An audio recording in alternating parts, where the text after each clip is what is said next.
Hey, what's up, everyone? This is Laban King. So, get this. I am in Silicon Valley right now. I was a speaker at a great conference called the Next Gen Conference. Basically, what it is influencers all around, across the country, and we come together to, I'm not in the program, but they come together to basically promote public policy. There's some people who are in the creative spaces, legal spaces, and these are going to be like the next people that you're going to see in the White House, ambassadors all over the country. So get this. When I got asked to come, I didn't know what I was getting into, but I'm so glad that I came. I actually spoke on the panel about cryptocurrencies. But the one thing about it is I really didn't know the people that were in the conference. So you all know her, but you all don't know her. Let me give you an overview. Remember a few years ago when the Academy Award nominations came out and it was nothing but white folks? Well, she took it upon herself to get on social media and create the hashtag OscarSoWhite. Everyone knows that because of that, it really sparked a national conversation about black people in film.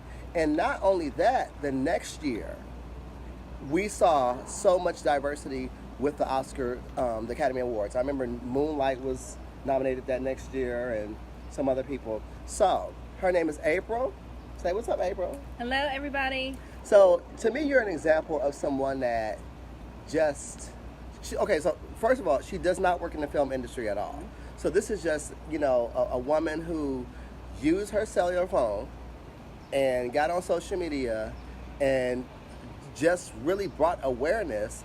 And I mean, because of her, you have now black people who are nominated for Academy Awards, and did some win that next year? I'm not in the movies at all. Well, so I created OscarSoWhite in 2015, and so since then we have seen some wins. And just a reminder, OscarSoWhite is not binary. It's not just about black people. It is about all marginalized communities. So race, sexual orientation, age. So let's talk about, and gender, right? So let's talk about in the entire history of the Academy Awards, nearly 90 years, only 4 women have ever been nominated for Best Director, and only 1 has ever won.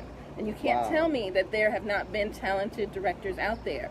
So OscarSoWhite is really about all marginalized communities, all those folks in front of and behind the camera, because it's important the faces that we see, but it's also equally important the people who tell the stories, the directors, the editors, the cinematographers. And let's talk about not just the Oscars, but the entertainment industry overall. So who are the film critics, right? Because if a white man goes to see Girls Trip, he's going to get something totally different than what I get when I go see Girls Trip.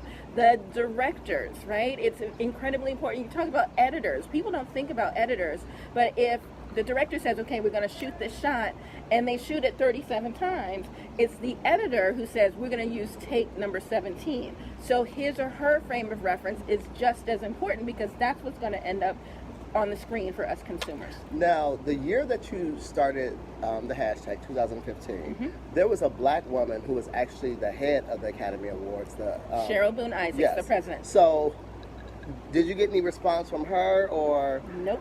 Wow. No one to this day, it's been almost 3 years now, no one official from the Academy has ever reached out to me. Wow. For anything at all.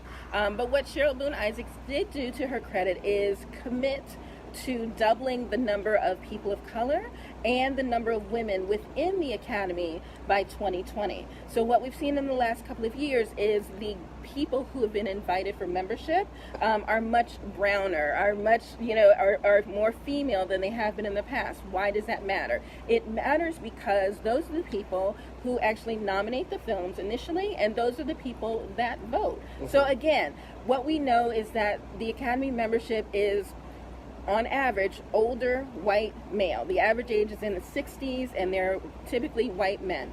We also know that, and this is going to shock your viewers, Academy members are not required to view the films before they vote. Right. So if we're right, no. So if we're it's real. So Okay. I mean, if we're talking about what I believe it should be is a meritocracy, so if you should vote on the films, and the best films based on merit should win. that's not the case if you're not watching the film. So then what are you voting on? Popularity contest. Exactly. Or people say, oh, my agent voted for me. I have no idea who's even nominated. Or I couldn't pronounce Lupita, and so I didn't even watch her film.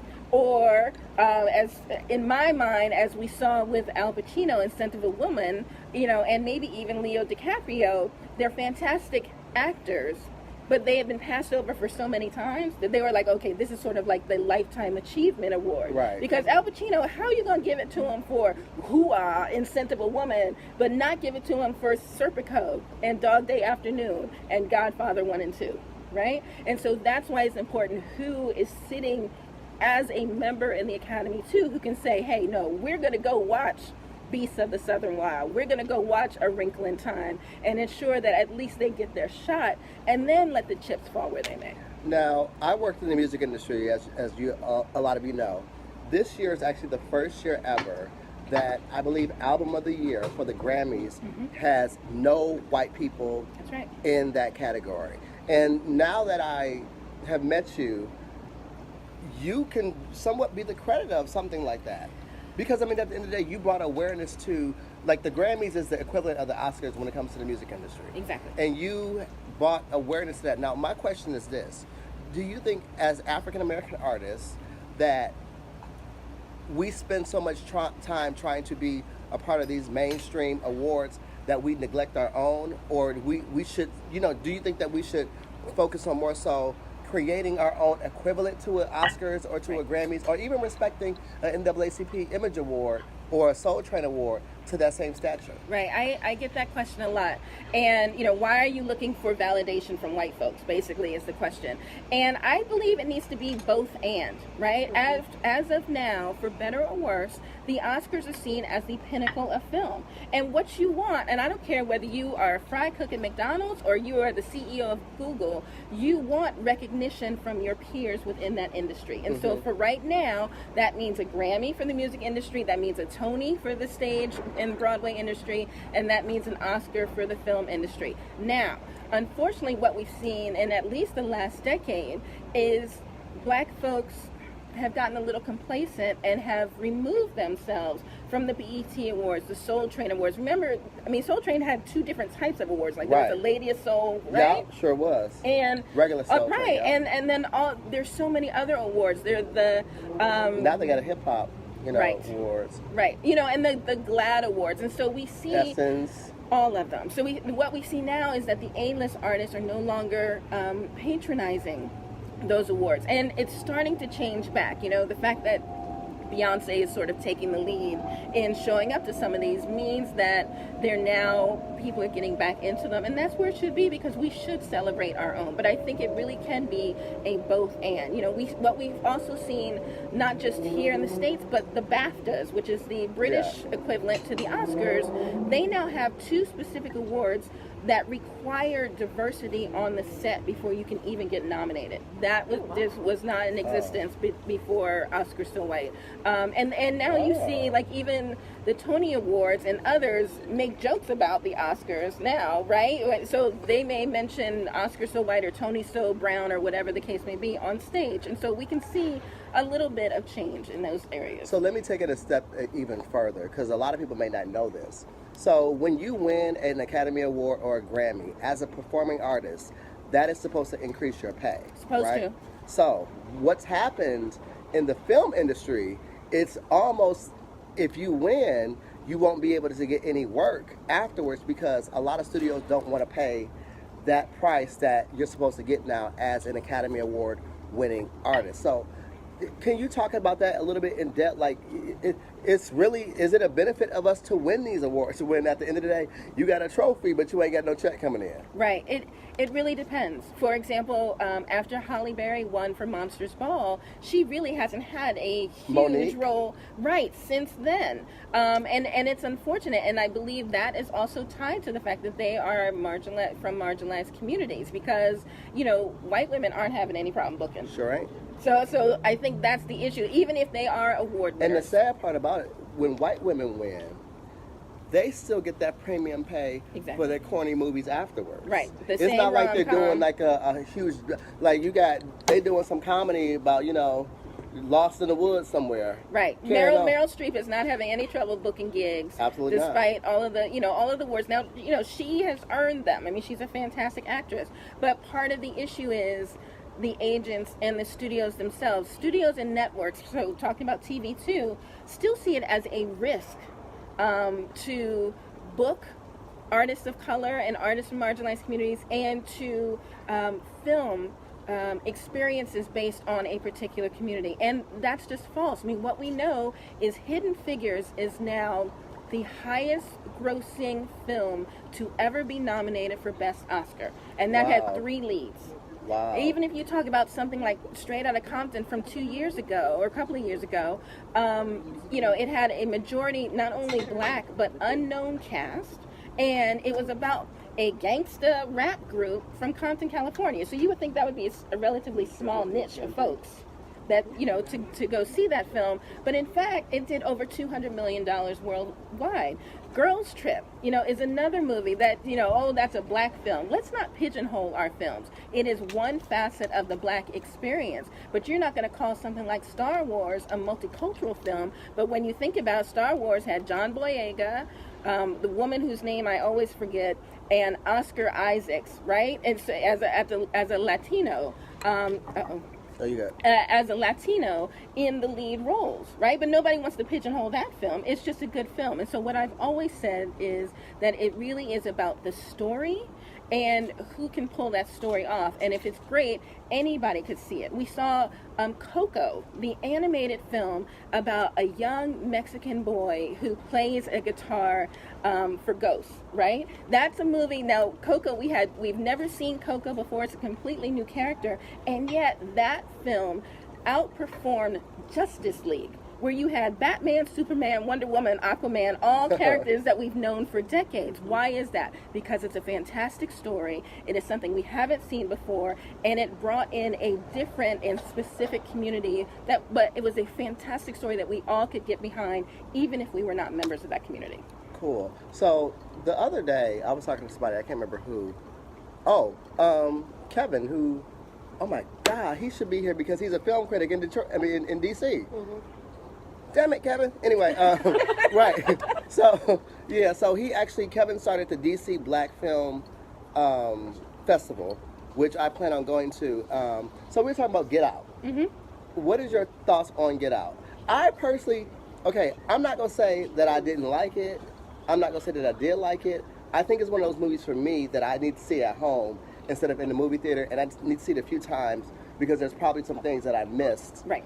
So what is your opinion on that? I'm always interested in films that have layers. That, as you say, you need several different times. Like, I saw it the first time, and then I read several articles about it, and I was like, oh, look at all these little Easter eggs, oh, that's what that, and there's a metaphor for that. And so Manhattan. Yeah. I thought it was interesting from... on the rocks. I thought it was interesting from that standpoint. I don't get into... That's okay. I don't get into, whether films are good or bad because as the OscarSoWhite lady, I don't want to be showing preferences. But I think the issue with Get Out right now is how it's going to be categorized, right? Mm-hmm. So for the Golden Globes, right? So for Golden Globes, it's going to be in the comedy category, and it will probably be for the Oscars too. And people were like, "Well, why is it a comedy when it was scary?" And here's the issue: the studio decides in which category the movie goes to better its chances of winning. So the same way Viola Davis, although you would think in Fences last year, she was the lead woman, they put her in supporting actress because the actress category was going to be so strong. They felt that she had a better chance of winning. That same thing happened with Dreamgirls. Yep. They put Jennifer Hudson in supporting instead of, when really, yeah, she stole it. Right. Yeah. But it played out well for Viola because she won, and it may or may not play out well for Get Out. But everybody's like, oh my goodness, I was scared all the way through, and it's like it's not about you. It's about getting the accolades for the movie. I think the thing about Get Out, to me, it was a new experience with the film because for people to think that it was, I don't watch scary movies at all.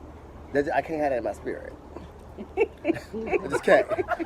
I don't do bloody, gory movies, but I like the things that make me think. I need something happy. Same. Give me joy. But I looked at it as a comedy, but I felt like the topic matter was so heavy that it was kind of like uncomfortable for it to be a comedy. Especially now when we are talking about the Libya slave trade, and then, you know, there's been other things about selling, you know, black people organs or whatever. And so that's what, I guess that's what made me uncomfortable about the movie. Like, I was laughing at a serious matter. So, I don't know. But I think that was Jordan's. I think that was Jordan's entry, entree into having those tough conversations. You can always get in the... What scared me with that fear of being in the wrong house, doing something you weren't supposed to. Right. That was a horror movie for me and my boys. No, I hear you. I hear you, and that, I mean, and that's the way it played out on social media too. Everybody's like, you know, we used to call white ladies Becky, and everybody became Rose, right? It was like, like, I need to know where my keys are at all times. I'm not playing with you. You know, I'm not going to your parents' house. Now, the one thing I will say, because for those of you, we are here. We've hung around Google. Google sponsored this whole thing. They've been amazing hosts. Shout out to Chanel, who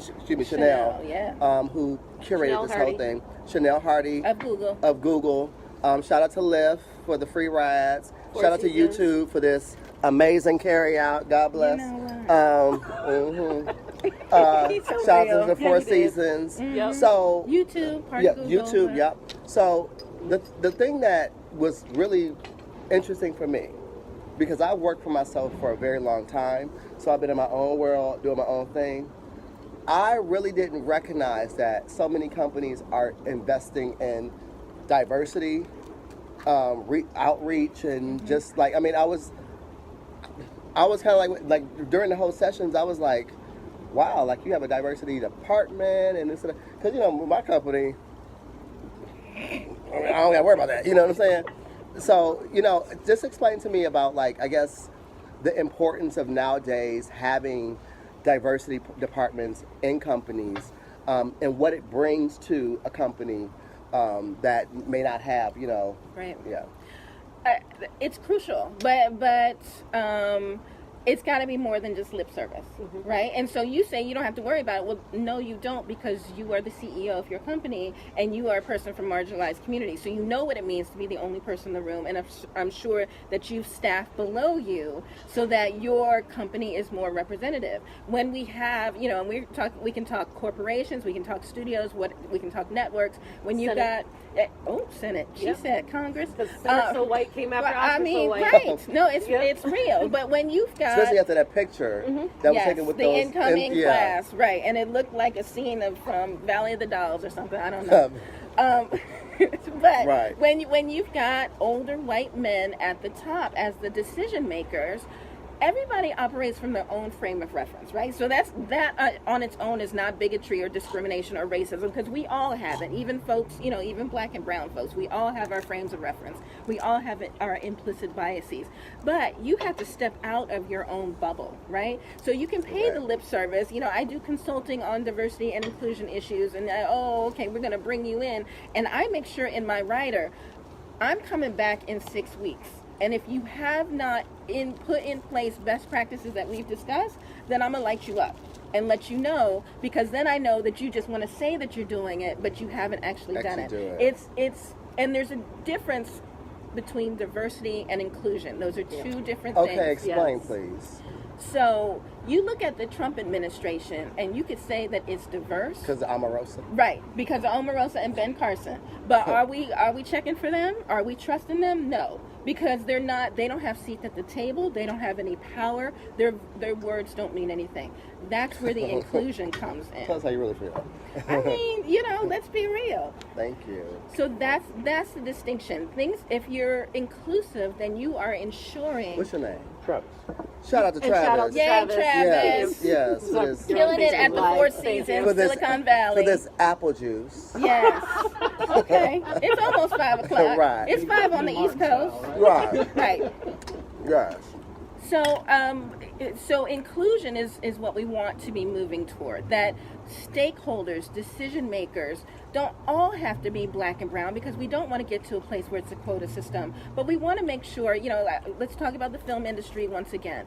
If you're going to tell the story, let's talk about Straight Outta Compton. Straight Outta Compton had 2 white screenwriters, right? And they're the ones that won the Oscar. And that was the only Oscar, the only Oscar that they won, right?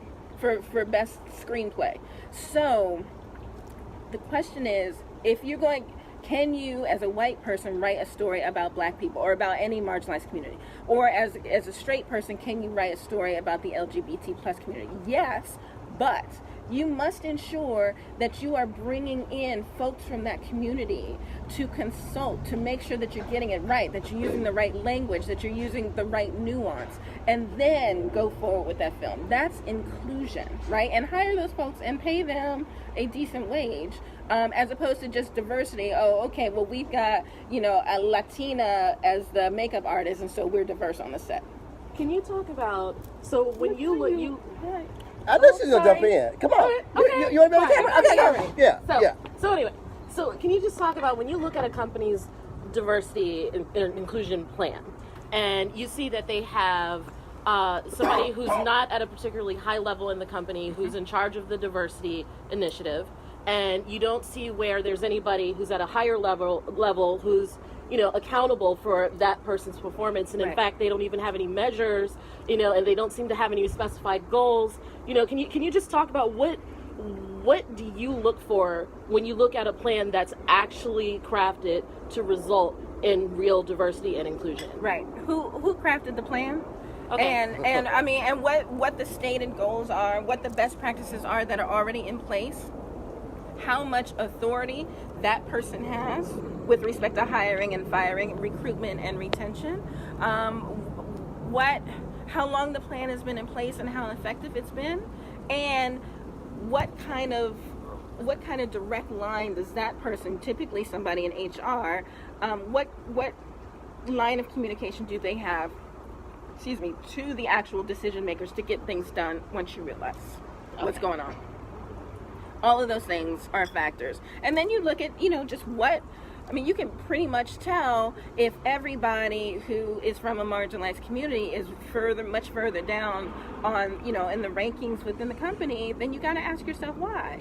Well, what do you say to the people who say, well, as long as we just get them in the pipeline, and then they can move up, that is actually our plan. But is it though? Because there's a difference between recruitment and retention, right? Right. So you get them in the door, but the door is a revolving door, and so they're out in 18 months because it is not a comfortable and accepting workplace of who they are. And so then we have to talk about why that is, and what is your real plan, sir, if you are bringing in all of these black and brown and marginalized folks, but they're not going to stay, but it looks good for your, what you have to give out to the board of directors or the shareholders at the end of the year. Now, here's my question. When I went to the University of Michigan, and I was actually a freshman the year that the affirmative action lawsuit went to the Supreme Court. So the word diversity was like the number one word in the whole campus. Because of my experience at U of M, when I hear of diversity, I always think of putting more black faces in spaces. I personally don't think of other races, sexual orientations, genders. Because of my experience, I always think of black people. Do you think that a lot of times when it comes to the diversity talk, black people are number one, but then other marginalized communities aren't really considered? And so once they put black faces where they need to be, then it's almost like the battle is over? Sometimes. Because unfortunately in this country, so many things are still looked at as a binary. It's either black or it's white, and there isn't brown, there isn't red, there isn't anybody. And so and that's unfortunate, because that not only holds back folks of other races and ethnicities, but it also holds back folks of other genders. of folks of other sexual orientation and folks with disabilities, right? And Right. First Nations folks as well. And so that's why, again, we need to be more inclusive. Don't just put some black faces or some brown faces at the reception desk or where have you. Make sure that from top to bottom, there is no shortage of qualified people from traditionally underrepresented communities. So I'm actually working on something for the entertainment industry to make it incredibly easy for studios and networks who say, like Disney said not too long ago, oh, well, we want to, we can't find an Aladdin and a Jasmine for our live action movie. Now, this earth has over 1 billion Asian and Asian American people, but you can't find 2 qualified. So what I'm working on now is a system so that there will be no excuse for any studio or network within the entertainment industry to say that they can't find somebody from a marginalized community. Now, whether they hire them is something different, but at least the information is going to be there for them, so there will be no misunderstandings. Cool. So, as you all know now, I work in the world of investing, and I go to like a lot of pitch events. If I'm slurring, it's because I'm a little tipsy. Y'all know, it is what it is. I got brown liquor. Anyway, so I go to a lot of pitch competitions where basically a bunch of investors are in the room, and the one I went to recently, there's about 400 investors, right? And so I got there early. Things kind of started late. I counted out of about 400 people, there were 11 women, 2 black women. And the one thing that I will say is in the world of like perfect example, not this year, but last year, I didn't have not one meeting with a woman. It wasn't consciously. Right. It's not like I ain't meeting with no women. Like it ain't. Right. I ain't that gay. Right. But it's just like, they weren't. I don't even know how to describe it in a sense. It's like I just kind of like sat back. Were they present? And if they were present, were they given the platform? I don't know. That's the one thing I Is this a BC meeting? well, like I'm talking about like when meetings that I've had with like different business opportunities, didn't have not one meeting with a woman. And I didn't realize that till like the end of the year, and I was having a conversation with some. As a matter of fact, until it was a pitch like they said the pitch thing, and I looked at the audience and I was just counting, and I was just like, wow, it's only 11 women, and then I was like, they need to improve, and then I thought to myself, like, I need to improve. I haven't had not one meeting with the woman the whole year, and so the one thing that I would say as a openly black gay man, that a lot of people assume that because I'm the minority of the minorities, that I'm supposed to, that I already know certain things. But I think a lot of times subconsciously things happen and we just don't think about it until, it's kind of reminded, And I will say this, is that, I need some water for my ministry. But that's part of it, right? Yeah. That's the implicit bias. That's what I'm saying.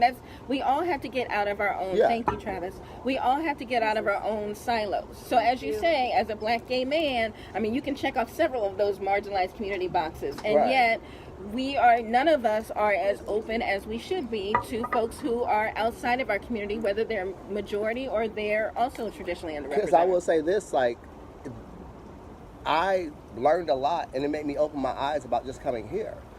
Hearing that young lady's story about the Native community, never would have even thought about that. You know what I'm saying? So it's one of those things where I think that in life, you always have to be the teacher and the student at the same time. I came here to talk about cryptocurrencies and the black community and how we can work with it. I came here to teach, but I left out being more of a student to me than a teacher, because I just like certain things. Like I said, y'all know me, I'm a hippie at heart. So Tina Jones, and I'm gonna say Tina because that's not a real name. Her and I went to U of M together. What up, Tina? Yeah, but hi, Tina. Yeah, but I don't know why he gave you quotes, Tina. You want to be. You ain't got to put your government out here. Tina Jones. I miss you, Tina. And let me tell you something. Us Wolverines are representing out here. We're in the Air Antigua. at YouTube. And Michael Muse. I don't think you knew Michael Muse though. But anyway, if y'all have any questions on Facebook Live, feel free to ask and Quickly April, though, because his battery yeah, I'm about on to 10%. die. And there ain't no plug around. So, what is the one thing that you will say that you want to see within corporate spaces when it comes to diversity that you have not seen? I want to see a true commitment toward more inclusion at every level. Period. And active steps to actually get there. Because these are the words that are the hot topics. They're on everybody's mouth right now because of OscarSoWhite and other stuff that's going on. But we need to see real movement. Like I can tell you right now, you're going to get sick of OscarSoWhite in the next 6 weeks because this year's slate of movies has not been good, not just for Black folks, but again, for all marginalized communities. Race, sexual orientation, gender, age, disability, right? And so we're going to be, what I would love is to be able to talk myself out of a job, that we're no longer having discussions about diversity and inclusion in film because studios and networks are just doing it. But they're leaving money on the table because they're still thinking that making movies about marginalized communities are a risk, when literally the money tells you otherwise. The box office shows you that the more diverse a movie is, the better that movie does at the box office. That's just bottom line, no exceptions. So for them to still say, in 2017, why have we still never had a rom-com from the LGBT plus community? Like, why not? And there are beautiful men, gay men, straight men, queer men, all over the spectrum that could play these roles successfully. Why is it that we have Sir Patrick Stewart, who is a fantastic actor, playing a disabled superhero in the X-Men franchise, right? Professor Xavier, but we've never actually had a disabled actor or actress play a superhero. Or how about, I haven't seen the movie, but I saw it in the previews. I want to say Ben Affleck playing that Asian war hero or something? No, that was Matt Damon. Oh, Matt Damon. In Same The Great thing. Wall. Yeah, no, I mean, they are freaking frack. Right. But playing a white savior who catapults over the Great Wall of China to save 1 billion Chinese people. It's like, now, why couldn't an Asian or Asian American actor have saved his own people? We don't need that white savior. Right, but you see what? Right, but you see what? But you see. So he said the Chinese people made that movie and chose them to do it. That's crazy. So my phone about to die. We do the same thing sometimes. Yeah. My phone about to die. How can people, follow you on social media or? I am Reign of April everywhere. REIGN of, and then April like the month. Twitter is my primary social media platform, but my website is reignofApril.com, LinkedIn, whatever, Facebook, Instagram, whatever you've got, it's all Reign of April. I will say this trip has made me realize that I need to get back on Twitter. I've not been on it in years. So I'll be tweeting, spelling errors and all. But until next time, you guys, I love you so much. Thank you so much. And do me a favor, share this video because this was just improv. We were just drinking and God, I was drinking. And I don't like to slur on camera. Right. Well, y'all know me. I done been caught doing worse. Oh. But God has brought me a long way. But anyway, share this video. I love y'all. Until next time. Hey, Naya, how you doing? Until next time, God bless. Bye.